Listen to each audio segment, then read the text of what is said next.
Hey everybody, Patrick with Triptych Canine, and of course Twix, who is somewhere. I hope you're all having a wonderful day. Today is episode 33 of Triptych Canine's Tuesday Training Tips. And today, we're going to talk about... I had the title. Unintentional Reinforcement. What this is behaviors that increase or persist because they are being reinforced without the knowledge of or accidentally by the owner. Now, before we get started, I'm not blaming owners for any of this.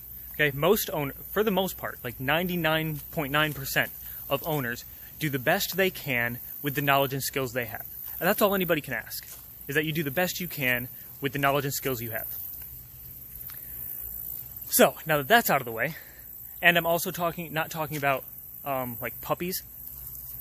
I'm talking about older dogs that have behaviors.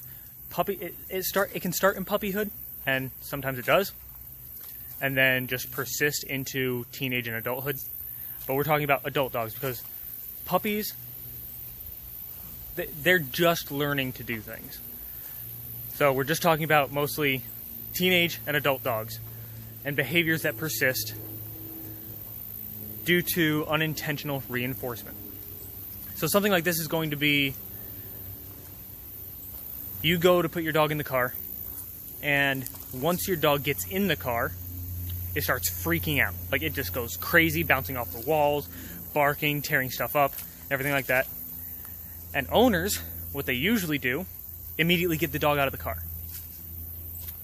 Right there, you are reinforcing that behavior because the dog doesn't want to be in the car. And it is learning that by throwing a tantrum in the car, that it gets out of the car. And there are mosquitoes all over me. It's the same thing with the crate. Dogs that don't like the crate don't want to be in the crate. This is also how separation anxiety builds.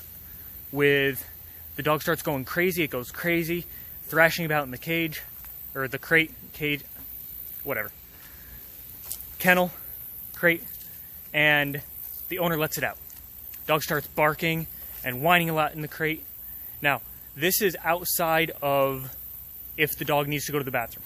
If you know for sure the dog does not need to go to the bathroom, so you know that the whining and going crazy in the crate is not associated with, hey, I need to get out, I need to get out, I need to pee, I need to go to the bathroom.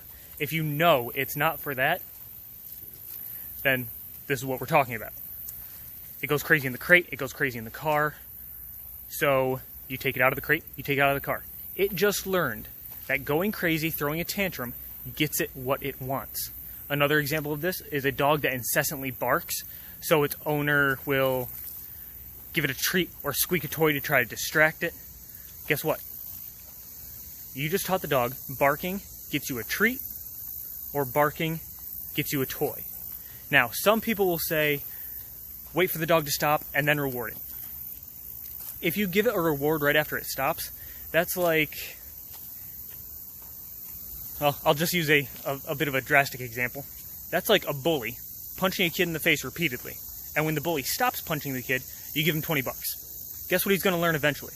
If I punch a kid and then stop, I get 20 bucks. The dog will learn, if I bark and then stop, I get a treat. If I bark and then stop, I get a toy. See what I'm saying? So the only way to do this, and I will talk about rewarding good behavior and making the dog actually be okay with being in the vehicle. But the first thing you need to do is stop the crazy behavior. Stop the tantrum. Dogs that are nervous, scared, throwing tantrums, 99% of the time do not care about treats. They don't care about toys. They don't care about anything except throwing their tantrum and getting their way. Now, if it happens to be the toy that they want, they will throw a tantrum until the toy is presented. If they want to get out of the car or get out of the crate, they will throw a tantrum until they are released from there. Unless they are taught that throwing a tantrum is unacceptable behavior. That's where punishment comes in. Punishment only reduces behavior. That's all it is. Punishment cannot teach what behavior to do. That is all reinforcement. And reinforcement cannot stop a behavior. Reinforcement can only increase behavior. That, by definition, reinforcement is the addition or subtraction of a stimulus that results in increasing a behavior. So, you need punishment to stop the nonsense behavior, stop the tantrum. Once the tantrum is stopped and the dog understands, oh, I can't do that. If I do that, throwing a tantrum isn't pleasant. Throwing a tantrum does not get me what I want. It isn't pleasant. So I'm just going to lay here. I'm going to chill because I'm not allowed to throw a tantrum. Then, once it's relaxed and it's been relaxed, then you can start rewarding and making the area more enjoyable. And then you work on that. They realize that they can't throw a tantrum, so you work on getting the dog into the car, out of the car, into the car, out of the car. It goes in the car, it behaves, it gets a treat. It comes out of the car, wonderful. It goes in the car, it behaves, it gets a treat, it gets to get out of the car. Same thing with the crate. It goes in the crate, it behaves, it gets a treat, it comes out of the crate. It's just repetition. But first you need to stop the nonsense behavior. And the nice thing is, punishment isn't continuous. Punishment is self-limiting. Meaning, when the tantrum or the nonsense or dangerous behavior stops, punishment stops immediately. And you can go back to the rewards, the fun, the treats, the food, the toys, all that fun stuff. To have fun with the dog, to teach it new things, to improve everything with it. But first, you need to use punishment, and out of 86,400 seconds in a day, less than a split second to tell the dog what is or what is not acceptable is perfectly fine in my book for the rest of those 86,399.5 seconds of enjoyment of everything else. Punishment is self-limiting.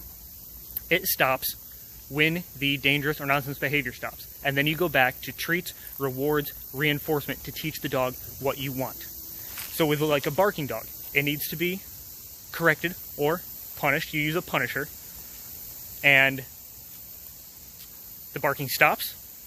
The dog realizes that, hey, incessant barking doesn't get me what I want. It doesn't get the toys. It's quiet. It's quiet for a while. You don't want to give it to it right after it barks, because again, remember what I said, if it barks and then stops and it gets the toy, it'll know that whenever it barks incessantly, it can stop and get a toy or a treat. So when the dog is quiet, it's behaving appropriately, it gets treats, it gets rewards, because that's what you want. But again, first you need to stop the nonsense behavior. Once that's done, then you can move on to all the fun stuff. Because correcting dogs isn't fun. Nobody should enjoy that, but the outcome of it with a dog that clearly knows what is and is not acceptable is wonderful. So again, getting back to the unintentional reinforcement.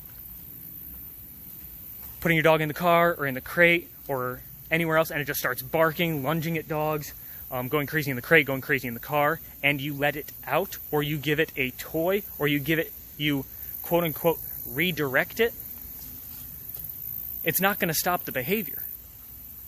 It just increases it because the dog can put two and two together and realize, oh, if I bark incessantly, if I go crazy in the crate, if I go crazy in the car, I will get something that I enjoy.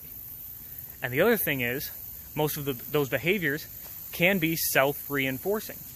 Dogs like to chase animals. If they are allowed to chase animals, chasing animals is fun. So just the action itself can reinforce the action itself. So pretty much you need to tell the dog in an appropriate manner and one that they clearly understand to cut it out. Once they do and they realize that that is not acceptable behavior, then you can go back to having fun. Then it's all fun from there. It's all treats, it's all rewards, it's all toys, it's awesome. But sometimes you need to be the owner and not the dog's best friend. And you need to apply that correction, that punisher, to stop a behavior. I hope this has been pretty clear. This is one of my longer videos. I think I'm at 9.5 minutes.